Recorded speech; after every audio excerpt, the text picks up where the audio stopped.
All right, welcome to this week's Deal Structure Sunday with myself and Rick Gagliardi from New Hampshire, so far away from here. Rick, welcome back, buddy.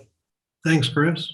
What's awesome is Rick and I just obviously were both at the QLS Live event, and these were deals that he put under contract, I think, prior to the event, Rick? Yes. Yeah. And then we got them sold. You got them sold already, which is really cool. This is, for context for the viewers, this is deal number what for you selling? This is deal number 2 of 3. 2 of 3. So we're going to talk about how 2 and 3 are kind of intertwined here when we go through this. Let's dive right in. And as always, we'll both try to assume that we might have some first-time viewers here, and we can't assume that all our vernacular is understood. So I'll try not to Chris speak. So first of all, this was a deal. It looks like your lead source is SEO. Is that right? That's what, your website? Yeah, that's not my SREC website, but another website I had previously that's been sitting out there. Oh yeah, and you had that for like another niche, right? Before you met us? It was for flipping and wholesaling, and through SEO, of course, it ranks. So when people search on Sell My House Fast, whatever, it comes up, and they called me through that. So It was an inbound lead. Inbound's good. Inbound's good. Now, let's tie this to the next deal structure video that we're going to do whenever in the next couple of weeks. But there's 2 addresses here, right, from this one seller. Can you just give a little backdrop to that story? And then we'll do the math. We'll do the 3 pages. But I think it's important they know how you got it, the conversations, your concerns about, hey, it hadn't, so like, just give some backdrop to that. So this seller called me. He has 2 properties. They're deeded separately, right next door to each other. One is 45 Andrews, one's 49 Andrews. 49 Andrews and 45 Andrews combined is 4 acres of land, 2 2-bedroom homes, and about a 9-year-old custom horse barn, 4-stall horse barn. So riding pastures and riding ring and everything else. So he had been he tried to sell it last year on the market as a package. He wasn't happy with his agent. It was only online for about a week, I believe. And he gave up. So yeah, he's been trying to sell it. He and his wife are, I believe, they work in the medical field, traveling radio, X-ray technicians. And he hasn't been working for the last few months, so he was stressed with his mortgage. And they both had moved to Virginia. Yep. So they were transitioning south, and he just didn't want to get stuck with those mortgage payments. Yeah, and I remember, as you're saying this, when you said a couple things. A, they're moving. B, they only are on the market for a very short time. So there are a couple, like, very positive as an investor flags that were going up, saying, okay, they need our help, they're leaving. Oh, they really didn't test the market. They maybe could have sold it. So there were some cool things there, right? Right. And 49 Andrews needed a lot of work. Yeah, that was your concern, actually, right? Right, that was my concern. So I thought that's a hard one to chill sell. out. We'll be okay. All right. So Rick, the viewers are going to want to know this. You came from sort of a background, that's how you got the lead, where flipping and wholesaling was sort of the norm. But we're not putting 10 cents into this house, right? Not at all. Nothing. And what did it need for content? I don't really know. What did it need? I forget. 49 Andrews needs a new roof within the next couple of years. The siding is really, really worn. It's kind of run down, but there's a lot of character to it. It looks out over the horse pastures, and yeah, it's a nice property. It just, as long as you have the vision for it. And it also has a dug well versus a drilled well, so that tended to run dry every few years. Okay, so all these things Rick's saying, I want these guys to hear this, Rick. All these things you're saying are probably not a good conventional sale property, and probably not a good conventional loan property, because what bank, certainly not FHA or VA, is going to want to get after that property? Right. So again, all cool, positive flags for us. Okay, anything else on the seller side, nuances that we should know before we kind of dive in a little bit? Nope, that pretty much covered it. Yeah. Okay. So this particular property, because they're separately deeded, we're going to talk about number 45 on the next deal structure. So stay tuned for that. You're going to want to, I hope if you're watching these, you've subscribed, because we've got over 150, whatever the number is. You don't want to miss them. They're all different. They're all different, nuanced deals. This one we tied up for, looks like, what, 106? It was 106 is the remaining balance on the mortgage. Oh yeah, this is sub 2. Okay, I'm catching up. I've been away for 2 weeks. All right, so 106, 474 existing mortgage, no money going to the seller on this particular property, the way you did it. Correct. Okay. 48 months. I'm curious. Was that when we promised him we would cash out the mortgage? No, there's no limit on this one because we're taking title to it. So Great. I saw that 48 months. So really, you're talking about you're doing that for the buyer. right. Yeah. Well, yeah. Okay. We sold it for $199.9. How long did this take to sell? Just about 30 days. Okay. In your first house, did it take about the same? I think it did. It did. Yeah. It did. All three of them have taken about 30 days. Okay. So I just got off of a high six mastermind call, Rick, and I want these guys, I know you were on one earlier today, but I want the viewers to know that the big change, we had a student come back in the community at the last event who had been in the community pre-COVID and for personal reasons took a break.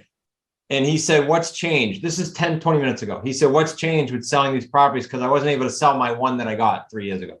And the group just pounced on it and said, Nat Processing, our third-party processing company, that markets the property for you, collects the monthly from the buyer, pays the underlying debt, and sends you the difference. So that's Nat Processing. And if the viewers, I haven't said this on a video ever, if the viewers want to see what that's all about, just go to natprocessing.com. That's how Rick just plugged in and said, how do I do it? Boom, and it got sold. So was I accurate with that, by the way? Absolutely. Plus the fact I'm just starting to get them now from the first sold was monthly statements on the whole account. So it tracks everything. Love it. And that's coming from you. They might not know, but Rick is like the detailed analytical master. So if there's a number off, he's going to know it. All right, Rick. So we sold it, paid a buyer, put a deposit down of, looks like 25,000 plus the first month. Yes. Yep. Okay. I want to make sure, I don't want to assume that the viewers have seen all these deals and how payday ones work, but when you collected that extra first month, it is extra because you didn't even close on this property yet. You're going to do it the same week. All right. I don't even own it yet.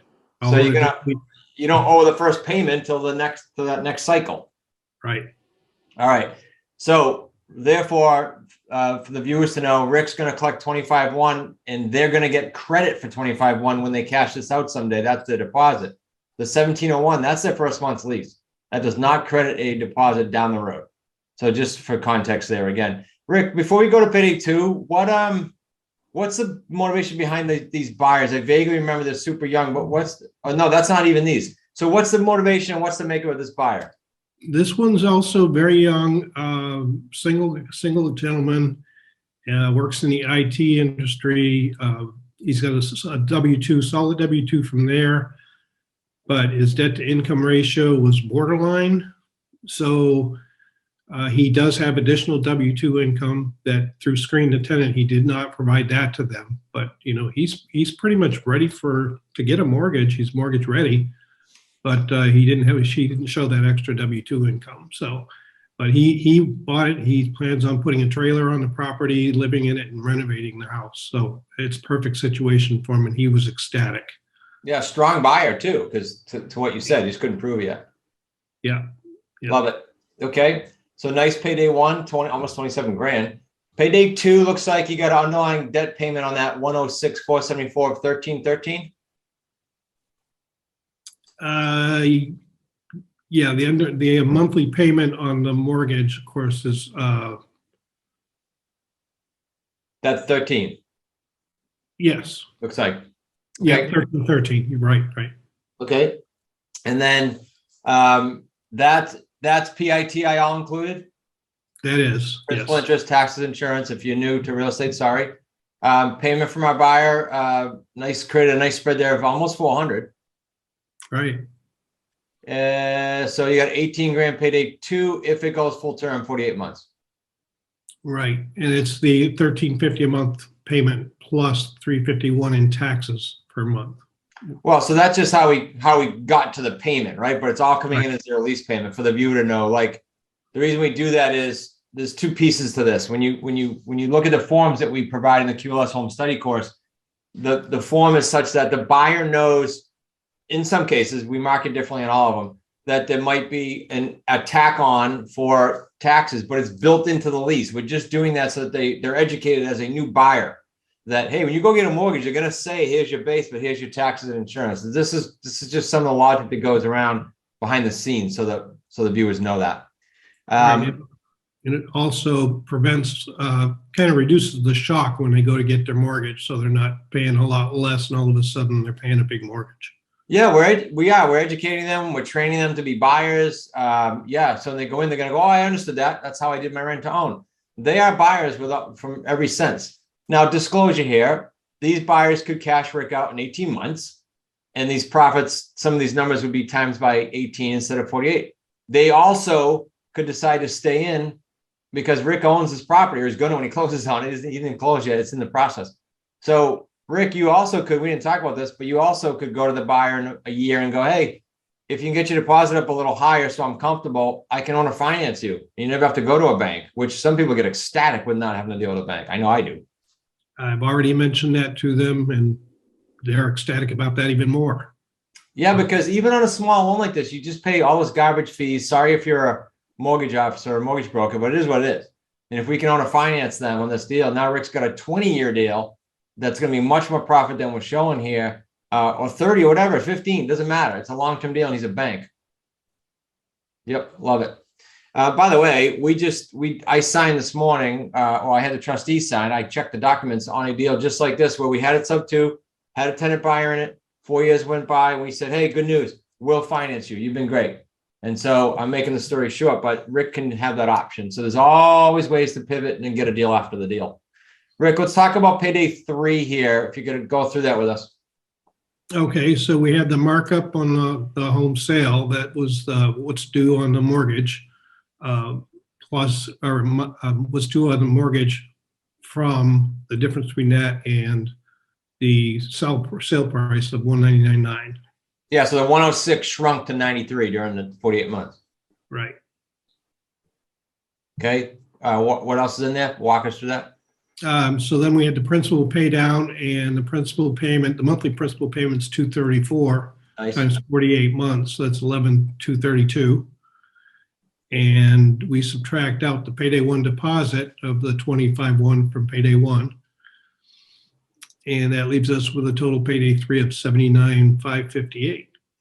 Yeah. So again, for context for everybody, let's just fast forward 48 months. Rick decides, or the buyers decide they don't want his owner financing. They're going to cash this out. On the HUD-1 settlement statement, it just says down payment, like it would if you bought a house tomorrow, $25,100. So that's why we're taking out of our profit numbers. We already counted it up in payday 1. That's a nice, without me doing the calculator, I'm going to assume because it's you that those are exact. And that's a nice, all 3 paydays of almost 125 grand. Sweet. Rick, what's the note there? You mentioned it right before we started, and I said, yeah, let's leave everything up here. What's the so explain the variable rate mortgage and what your logic is there and what our exposure is.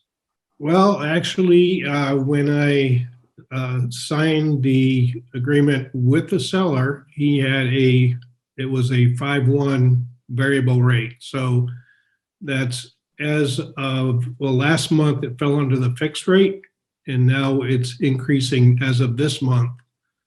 And it's going to increase every year, or it's variable every year.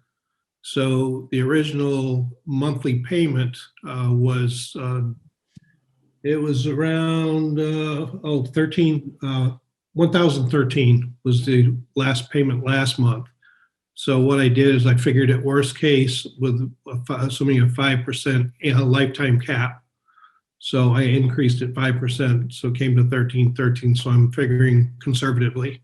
So you already did that, built it into your formulas. That's great. I love it.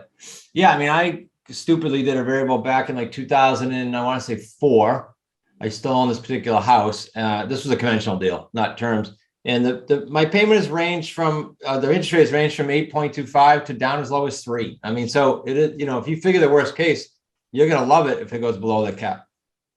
And worst case, because we're adding the taxes into the monthly payment, I won't be in the negative at all. No. And for the viewers to know, if taxes go up, Rick passes that along to the buyer. It's if the bank and the interest rate goes up, that's not the buyer's problem. It's just the taxes. We pass every penny on if it goes up, which it will go up during the term. Right. Cool. Rick, is there any nuances or anything else I didn't bring up that would be pertinent here? I love this deal. Clearly, even if it went half the term and it was half the profit, it's a sweet deal. Yeah, I mean, it just, it really shocked me on this property because it's fairly rural.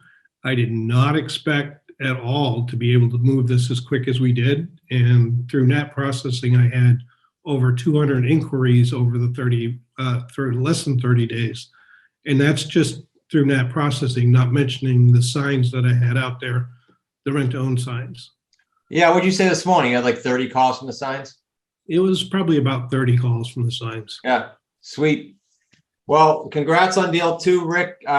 Just so these guys know, your deal 1, all 3 paydays was what total? It was 100 and, it was 100 and It's over 100. it looks like it was 128,000. 128. This is 125. And the one that you sent me that we're going to do next week is 103. So that's 300, over 300 grand in 3 deals.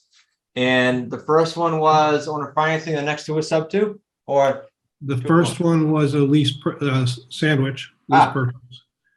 And then these 2 are sub 2 with an owner finance piece on the 45 Anders. so you got a nice mix there in all 3 deals. Yeah. Not to mention a nice profit. Well, listen, if you've got a JOB out there, we're helping Rick plan his escape from his W-2 very pointedly with how we do the numbers and his planning and conservatively mapping this out. So if you're looking to do that and design a lifestyle that you can get psyched about, the creative real estate right now has never been better in my 31 years. And so I would tell you to dig deep into what we're doing. Rick, you just came off an event with us. Can you tell these guys maybe a tidbit or two why they should be at the Wicked Smart Summit, which is March 29 and 30 with a VIP day the 31st. So it's coming up. It's only 5.5 months away. It's definitely a do not miss opportunity. I mean, when you get around the people, the camaraderie, where the supportiveness between the supporting everybody there is very supportive. And just the lessons that you learn, there's so many takeaways. It's incredible over a short time period. It's just, you just have to be there. Well, and even be able to go, I'll say you, but any of the high six associates who are doing deals, if you're watching this and you go, yeah, I just like to talk to them for 10 minutes, I will tell you that that's worth your 3 days in the event to just speak with Rick, speak with Brian O'Neill, speak with the people doing deals. Rick, congrats again, buddy. Appreciate you being on.